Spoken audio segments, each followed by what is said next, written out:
Hello friends, welcome in our new vlog where you will see my journey and your learning. और आज सबसे पहले जो हमारा जो टॉपिक है वो है कि रिटर्न को मैनेज कैसे करें, क्योंकि एक ऑनलाइन जो सेलर होता है वो बर्बाद केवल और केवल रिटर्न की वजह से होता है। तो आज हम लोग देखेंगे कि हम रिटर्न को कैसे मैनेज करें, और मैं आपको मेरा रिटर्न रेशो कितना है वो भी दिखाऊंगी, क्योंकि मेरे वीडियोस पे कमेंट्स आ रहे हैं कि मैम आपका रिटर्न रेशो कितना है, तो मैं आपको वो भी दिखाऊंगी। और सबसे पहले आज की सेल दिखाऊंगी, क्योंकि आज की सेल बहुत अच्छी आई है।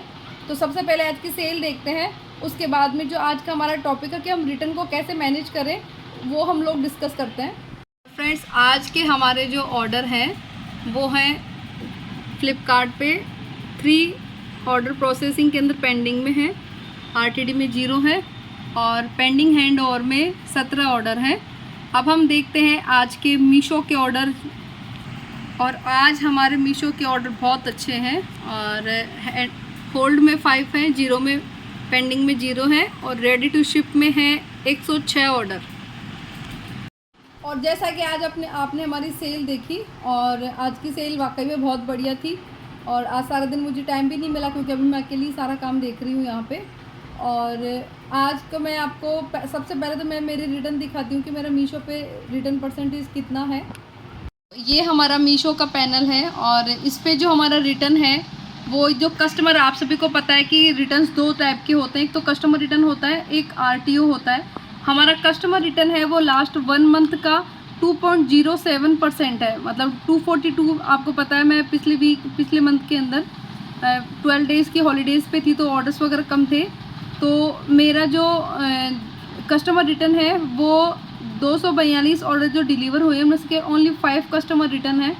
तो इस अकॉर्डिंग मेरा जो रिटर्न रेशियो बन रहा है, कस्टमर रिटर्न 2.07 बन रहा है। और अगर मैं लास्ट 6 मंथ का 3 मंथ, क्योंकि मुझे यहाँ पे काम करते 4 मंथ के अप्रोक्स हुए हैं, तो 3 मंथ का देखते हैं तो मेरा कस्टमर रिटर्न है 1.96। और अगर मैं इसको 6 मंथ का करके देखती हूँ तो 6 मंथ के अंदर ये है 1.83। कल मेरे को किसी ने कहा था कि इम्पॉसिबल नहीं है, तो ये सब आप देख सकते हैं कि मेरा कस्टमर रिटर्न कितना कम है। आरटीओ है, आरटीओ मेरा जो 6 मंथ का है वो 1548% है, मतलब 1886 ऑर्डर डिस्पैच हुए हैं, उनमें 292 ऑर्डर आरटीओ हैं। ये लास्ट 6 मंथ का है। 3 मंथ का जो मेरा आरटीओ है वो ये 15.52% है। और 1 मंथ का अगर हम देखते हैं तो 1 मंथ का 8.19% है। तो जैसा कि मैंने आप लोगों को दिखा दिया मेरा ये रिटर्न वगैरह कितना है, तो मेरे कंपैरेटिव टू अदर्स मेरे रिटर्न वगैरह कम है। अब मैं आपको, अभी जिन लोगों को भी डाउट हो रहा था कि मेरे रिटर्न वगैरह कितने हैं, तो अभी आप लोगों ने मेरे रिटर्न्स वगैरह देख लिए कि मेरा रिटर्न कितना परसेंटेज है। और मैंने फेब के अंदर आई थिंक मैंने वर्क स्टार्ट करा था, और उसके बाद से जो मेरा, मतलब जब तक 6 मंथ नहीं हुए हैं तो मैंने आपको अपना दिखा दिया कि कितना परसेंटेज है। और मुझे सच में, मैं जब भी कोई काम करती हूँ उसके बारे में प्रॉपर नॉलेज लेके और उसके बाद के अंदर करती हूँ। और मुझे मीशो का सबसे ज़्यादा डाउट था, क्योंकि मैं मीशो पे पहले मैं मीशो पे सेल नहीं करती थी, मैं शुरू से फ्लिपकार्ट और अमेज़ोन पे करती थी, जिसमें सबसे ज़्यादा मैं फ्लिपकार्ट पे वर्क करती हूँ। अमेज़ोन के ऊपर भी है तो अमेज़ोन पे मैं करती हूँ, बट अमेज़ोन पे इतना ज़्यादा ध्यान नहीं देती। अभी मैं अमेज़ोन, फ्लिपकार्ट, मीशो तीनों पे दे रही हूँ, और अपने अमेज़ोन पे भी ऑर्डर आना वापस स्टार्ट हो गए हैं।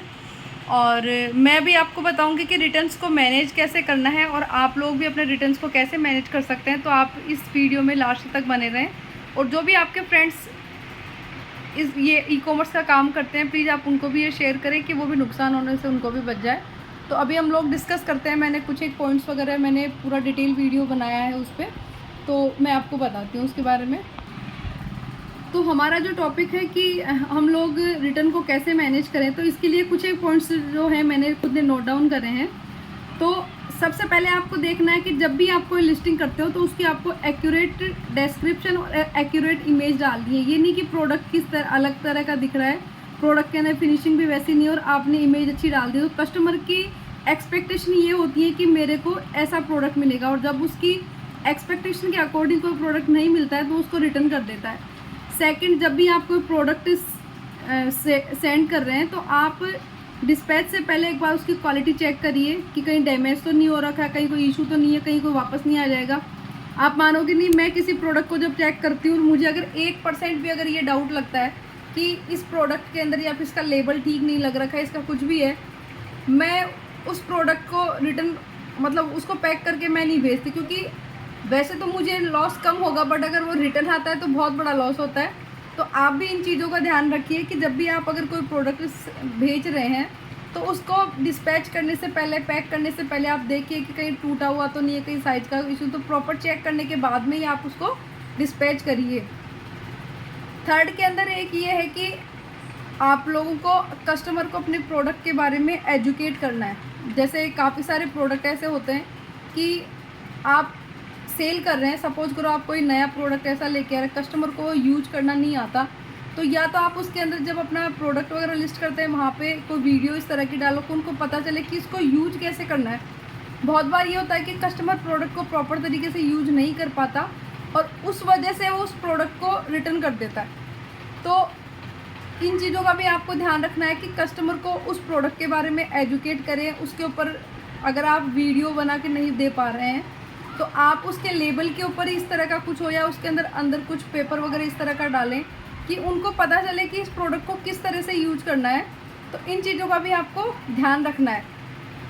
नेक्स्ट जो अपना पॉइंट नेक्स्ट है कि सपोज करो आप 10 प्रोडक्ट सेल कर रहे हो, उनमें से कौन से प्रोडक्ट के रिटर्न सबसे ज़्यादा आ रहे हैं, वो रिटर्न क्यों आ रहे हैं, क्या रीज़न है, क्या वो आप उसको मैनेज कर सकते हो, अगर उसमें क्वालिटी का इशू है, प्राइस किस चीज़ का इशू है, अगर आप उसके इशू को शॉर्ट आउट कर सकते हैं तो वेल एंड गुड। अगर आप नहीं कर पाते हैं तो प्लीज़ उस प्रोडक्ट को स्टॉप कर दीजिए, क्योंकि अदरवाइज़ अगर आप उसको कंटिन्यू रखेंगे तो सेल तो होगा बट आपको उतना, हर सेल के ऊपर आप ही को लॉस लगेगा, इसलिए आप उसको स्टॉप कर दीजिए। थर्ड ये देखिए कि अगर आपके पास में फेक रिटर्न्स आ रहे हैं, सपोज करो आप भेज कुछ रहे हो, आ कुछ रहा है, अगर इस तरह की चीज़ें हो रही हैं तो आप उसका क्लेम भी करिए, क्योंकि क्लेम से सारे क्लेम तो पास होंगे नहीं, बट जितना होगा उतना आपके लिए बेनिफिशियल रहेगा।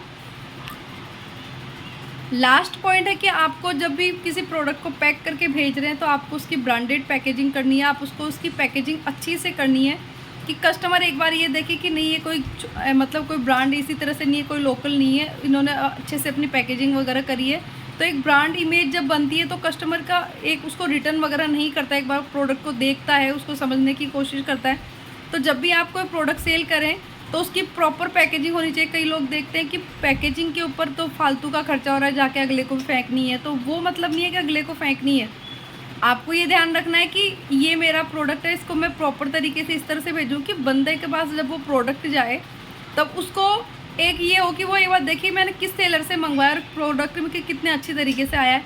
कई बार क्या होता है कि कांच के प्रोडक्ट होते हैं, प्रोडक्ट टूट जाते हैं, हम उनके जो रीज़न को एनालाइज नहीं करते कि क्यों टूट रहे हैं। अगर आप 3 प्लाई का कोई आपका कार्टन है उसमें भेज रहे हैं तो आपको उसकी बॉक्स की पैकेजिंग 5 प्लाई का करेगी, उसमें पैसा लगेगा बट आपका जो डैमेज होने से आपका जो नुकसान हो रहा है तो वो उनसे आप बच जाएंगे और आप प्रॉफिटेबल होने लग जाएंगे।